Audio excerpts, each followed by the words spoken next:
चलिए बढ़ते हैं आगे। राजसमंद से बड़ी खबर है, नाथद्वारा नगर पालिका से जुड़ी खबर। नाथद्वारा नगर पालिका में अनियमितता सामने आई है।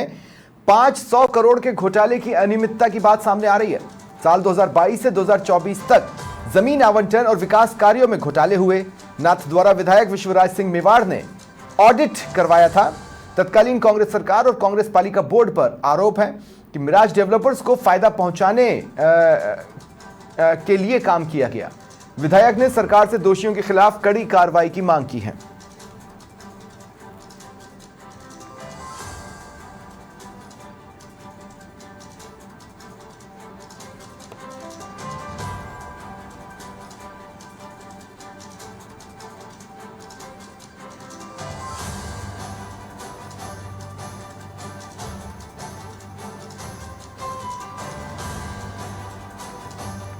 और ज्यादा जानकारी के लिए बात करेंगे सहयोगी विनीता पालीवाल से।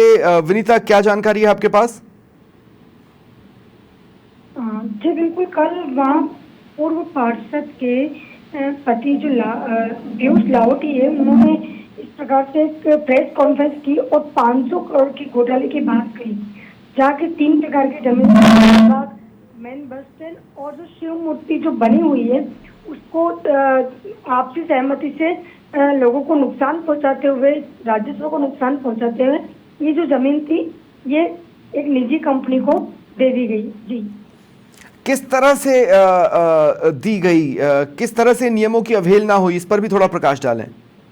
जी बिल्कुल, बताया जा रहा है कि जो जमीन थी ये श्रीनाथ जी के जो बाल स्वरूप है उनकी जो जमीन थी, उस जमीन को एक तरह से जो ठाकुर जी की जो जमीन होती है उसे कमाने के हिसाब से और उसका पैसा आता है जो मंदिर को ही लगता है, तो उस हिसाब से वो जमीन नगर पालिका को, नाथद्वारा नगर पालिका को लीज पर दी थी 1981 में। उसके बाद फिर जब पहले से उन्होंने किराए से ले रखी तो नगर परिषद ने उसका फायदा उठाते हुए वो जमीन जो राज कंपनी है उसमें शिव मूर्ति की जो पीछे की जो जगह है पार्किंग स्थल, वो उसे दे दी गई, जिसका विरोध अब तक चल रहा है कि जो 500 करोड़ का जो घोटाला है, जिस प्रकार से 3 जगह जो जमीन मिली हुई है आइकॉनिक गेट की, उसके बाद फिर जो नगर परिषद जो बस स्टैंड है उसकी, इस प्रकार से 3 जो ये जगह है कीमती जगह है वो इस कंपनी को दे दी गई है। इसको लेकर के पूरा विवाद है।